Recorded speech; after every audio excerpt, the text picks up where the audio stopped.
नमस्कार दोस्तों। आज हम पहली चीज़ ये आपसे पूछना चाहते हैं, क्या ये जो उत्तर प्रदेश स्पेशल के कंटेंट मैं आपको दे रहा हूँ, क्या ये आपके समझ में आ रहे हैं? यदि आ रहे हैं, उपयोगी लग रहे हैं तो प्लीज़ कमेंट के माध्यम से आप बताइए। अगर लग रहे हैं तो हाँ, नहीं तो ना बताइए, ठीक है? क्योंकि जिस प्रकार से व्यूज आ रहे हैं उस हिसाब से मुझे कुछ समझ में कम आ रहा है, ठीक है? तो चलिए देखते हैं। आज जो हमारा टॉपिक है उसमें है उत्तर प्रदेश की जनजातियां। एग्जाम पॉइंट ऑफ व्यू से बहुत महत्वपूर्ण है। तो चलिए, जैसे कि उत्तर प्रदेश की जो जनजातियां हैं, भारत की कुल जनसंख्या का उत्तर प्रदेश में 1.9% पाई जाती हैं। लेकिन उत्तर प्रदेश की कुल जनसंख्या का जनजातियां उत्तर प्रदेश में 0.6%। ये बात समझ पाए? फिर से एक बार समझिए। भारत की कुल जनसंख्या का जो कुल जनसंख्या उसमें जो जनजातियों का हिस्सा है, साझेदारी है, वह 1.09% तथा उत्तर प्रदेश की कुल जनसंख्या में से जनजातियों की संख्या जो है वो 0.6% है। चलिए अब हम देखते हैं उत्तर प्रदेश की कुल जनजातियां। गोंड, बुक्सा, थारू, राजी, जौनसारी, बैगा, खरवार, ये कुछ 6-7 प्रकार की जनजातियां हैं जो कि उत्तर प्रदेश में पाई जाती है प्रमुखता है, ठीक है? अब इनमें से हम एक एक करके इनके मेन पॉइंट पर हम देख लेते हैं। जैसे यदि हम एक बार उत्तर प्रदेश में जनजातियों का क्रम देख लें कि इनका क्रम क्या है जनसंख्या के हिसाब से, तो उत्तर प्रदेश में सर्वाधिक जनसंख्या में पाई जाने वाली गोंड है, फिर खरवार है, फिर थारू है। ये क्रम है, अर्थात उत्तर प्रदेश में सर्वाधिक जनसंख्या जनजातियों की जो पाई जाती है वो गोंड है, फिर खरवार है, फिर थारू है, ठीक है? तो आइए अब हम देखते हैं बुक्सा जनजाति। बुक्सा या इसी को भोक्सा बोलते हैं। ये स्पेशली पाई जाती है बिजनौर और आगरा दोनों में। लेकिन अगर आगरा और बिजनौर दोनों ऑप्शन में आपको मिले तो आप बिजनौर को प्रायोरिटी देंगे। क्लियर? तथा इनके जो प्रमुख आराध्य हैं, अर्थात ये लोग किसकी पूजा करते हैं, वो है चामुंडा देवी, ठीक है? तथा बुक्सा जनजाति के जो संबंध है वो पटवार राजपूत घराने से माना जाता है। कहाँ से? पटवार राजपूत घराने से। तथा साथ ही साथ इनके यहाँ, जैसे कि अपने यहाँ पंचायतें होती हैं, तो पंचायतों का जो सर्वोच्च व्यक्ति होता है बुक्सा जनजाति में, उसको तखत बोलते हैं, ठीक है? तथा इनकी जो अर्थव्यवस्था का मुख्य आधार है वो है कृषि। और बुक्सा या बोक्सा जनजाति में जो विवाह प्रथा है वो है विधवा विवाह तथा बहुविवाह प्रथा दोनों प्रचलित है इनके यहाँ। अर्थात विधवा भी विवाह कर सकती है और बहुविवाह प्रथा भी इनके यहाँ प्रचलित है। और इनके यहाँ वर्ण विभाजन व्यवस्था चालू है। जैसे हिंदू धर्म में वर्ण व्यवस्था पाई जाती है, वर्ण व्यवस्था विभाजन, वैसे ही इनके यहाँ पाई जाती है। अगली जनजाति की हम बात करें तो अगली जनजाति हमारी थारू। बात अगर थारू की की जाए इनके निवास स्थान की, तो गोरखपुर का जो तराई क्षेत्र है, इस क्षेत्र में थारू जनजाति प्रमुखता पाई जाती है। इनका जो वंश है, अर्थात किस वंश से ये संबंध रखते हैं, तो किरात वंश से संबंध रखते हैं। किससे? किरात वंश से। तथा इनकी जो शारीरिक संरचना होती है, छोटा कद होता है, पीला रंग होता है और चौड़ी मुखाकृति होती है। तो इस प्रकार से क्वेश्चन बन जाता है कि छोटा कद, पीला रंग और चौड़ी मुखाकृति की ऐसी किस जनजाति की विशेषता है, तो ऑप्शन दिए होते तो आपको पता हो जाए थारू जनजाति की विशेषता है। इनका जो मुख्य भोजन है वो चावल है, ठीक है? और भवन निर्माण के लिए लकड़ी के लट्ठों तथा नरकुलों से बनाते हैं, उस पर रहते हैं। जैसे हमारे यहाँ खेतों में आप देखते होंगे कि पल्ली उल्ली तान के रहते हैं, जिसको मचाना बोलते हैं, उस प्रकार से लोग रहते हैं, ठीक है? तथा इनकी जो प्रथा है वो संयुक्त परिवार प्रथा है, अर्थात संयुक्त परिवार लेकर चलते हैं। और ये लोग दीपावली को शोक पर्व के रूप में मनाते हैं। और आयोग ये क्वेश्चन बहुत पूछता है कि निम्नलिखित में से कौन सी ऐसी जनजाति है जो दीपावली को शोक पर्व के रूप में मनाती है, तो आपको पता होना चाहिए। तथा इनके यहाँ बदला विवाह प्रथा चलती है। बदला विवाह का तात्पर्य आप अपनी बहन की शादी करेंगे, उनकी बहन से आप कर लेंगे। तो ये है इनके। अब इनका प्रमुख त्योहार जो बजहर होता है, क्या है? बजहर है, ठीक है?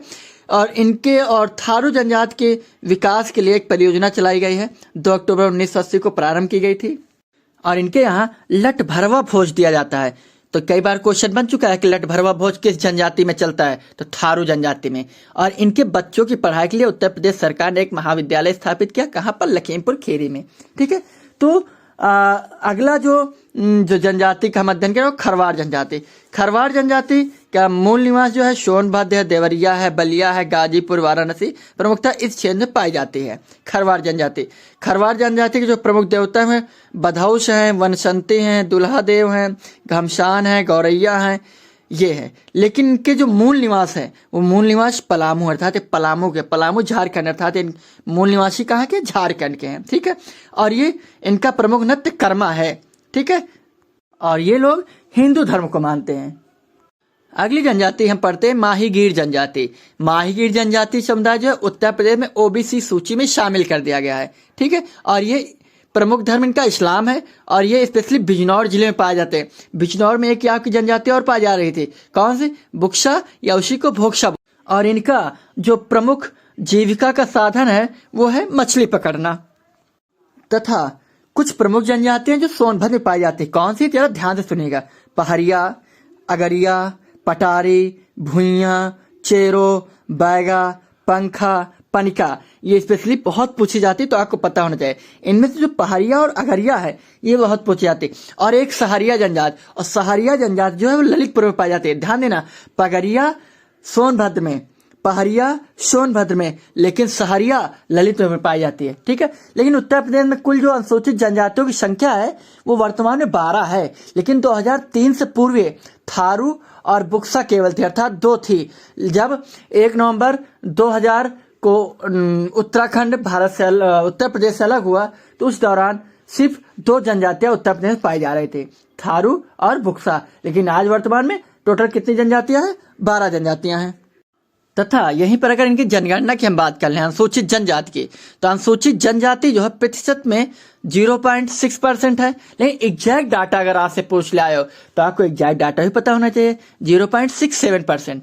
क्लियर। वहीं लिंगानुपात जो है इनका 951 है। ठीक है, लेकिन सर्वाधिक अनुसूचित जनजाति वाले जिले की अगर बात कर ली जाए तो सोनभद्र, बलिया, देवरिया, कुशीनगर, ललितपुर। ठीक है, लेकिन न्यूनतम अनुसूचित जनजाति वाले जिले की बात कर ली जाए तो बागपत, कन्नौज, बदायूं, एटा और कासगंज। ठीक है, तो कुछ इस प्रकार से अनुसूचित जनजाति के जनगणना रही है।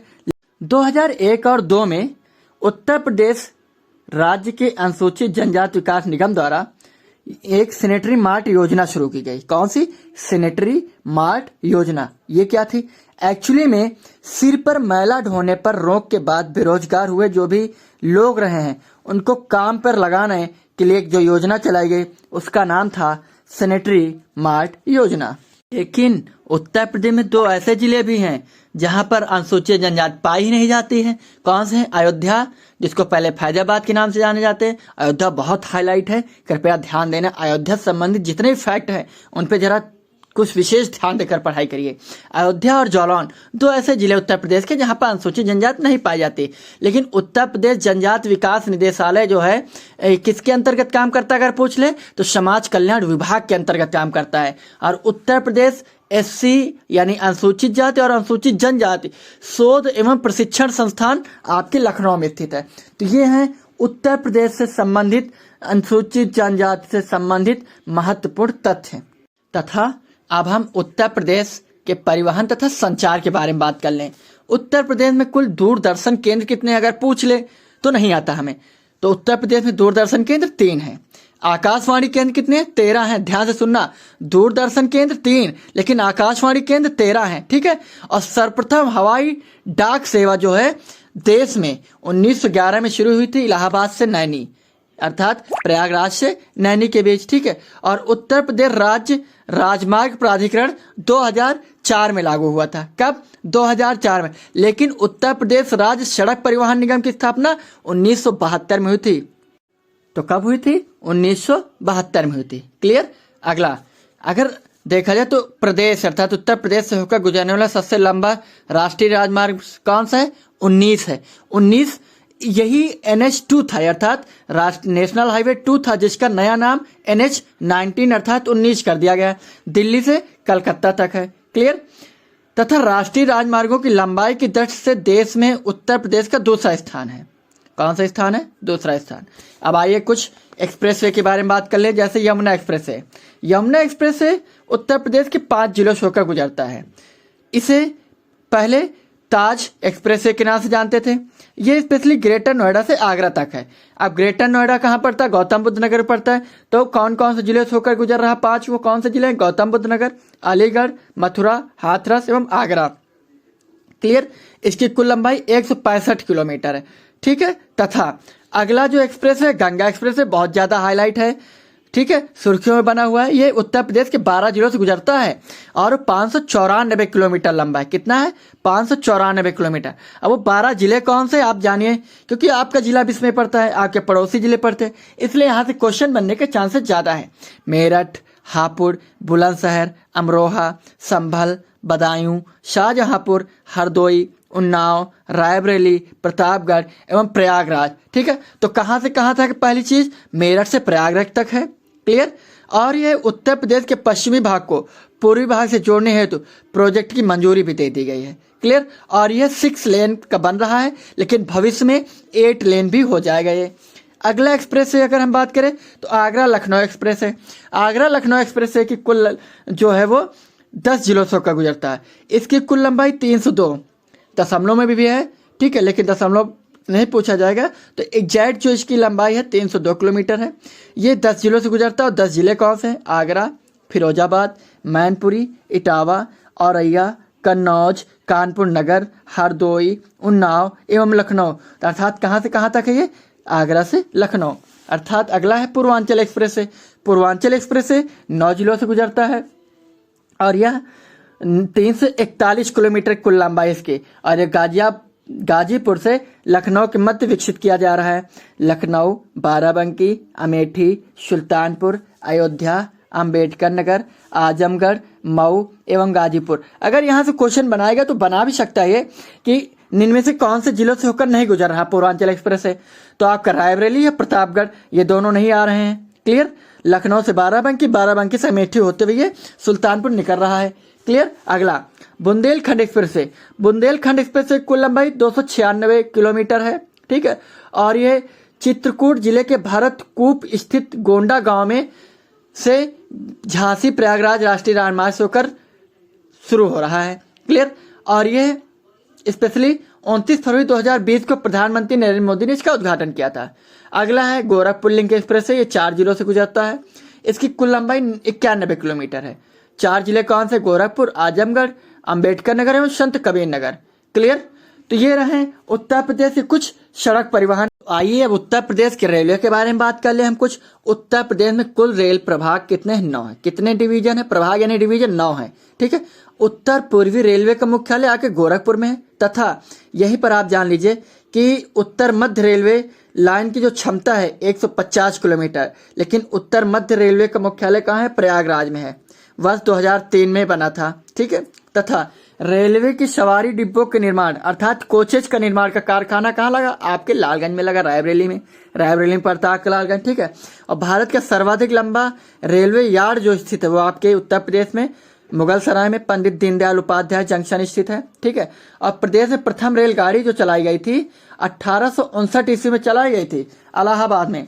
अब प्रयागराज से कानपुर तक, ठीक, इलाहाबाद से कानपुर के बीच में चली थी। और उस समय अगर पूछ लिया जाए गवर्नर जनरल कौन था, तो उस समय वायसराय या गवर्नर जनरल था आपका कैनिंग, क्लियर। और केंद्रीय रेल विद्युत संगठन का मुख्यालय आपका प्रयागराज में। क्या? केंद्रीय रेल विद्युतीकरण संगठन का मुख्यालय प्रयागराज में है। तथा राज्य की पहली सेमी हाई स्पीड ट्रेन गतिमान एक्सप्रेस है। कौन सी है? गतिमान एक्सप्रेस। लेकिन एक चीज यहाँ पर जान लें कि भारत का जितना भी कुल रेलवे नेटवर्क है उसका 14% रेलवे नेटवर्क आपका उत्तर प्रदेश में। कितना है? 14% रेलवे नेटवर्क। तथा यहीं पर हम जल परिवहन की बात कर ले तो देश का सबसे लंबा राष्ट्रीय जलमार्ग संख्या 1 है। कहाँ से? ये होकर गुजरती है आपके प्रयागराज से हल्दिया तक। कहाँ से? प्रयागराज से हल्दिया तक। हल्दिया आके कलकत्ता अर्थात पश्चिम बंगाल तक, ठीक है। जिसकी कुल लंबाई कई बार एग्जाम में पूछी गई तो आपको पता होना चाहिए 1620 किलोमीटर। कितनी है कुल लंबाई? 16 से 20 किलोमीटर। और गंगा नदी से होकर ये गुजरती है। और उत्तर प्रदेश में एक ही जल मार्ग है, ठीक है, वो है जलमार्ग संख्या 1। तो ये रहा उत्तर प्रदेश की जनजातियां तथा उत्तर प्रदेश के परिवहन से संबंधित महत्वपूर्ण फैक्ट या तथ्य, ठीक है। एग्जाम पॉइंट ऑफ से महत्वपूर्ण है, तो आप सभी लोग खूब देखें और शेयर भी कर दिया करें अगर आपको अच्छा लगे तो, ताकि आपके जैसे लोग बाकी लोगों को जानकारी मिलती रहे, ठीक है। तो आप सभी का बहुत बहुत धन्यवाद। लेकिन कमेंट के माध्यम से जरूर बताया करें लेक्चर कैसा रहा, इससे एनर्जी मिलती है और आगे लेक्चर बनाने के लिए प्रेरणा भी मिलती है। तो आप सभी का बहुत बहुत धन्यवाद एक बार फिर से। Thank you. जय हिंद, जय भारत।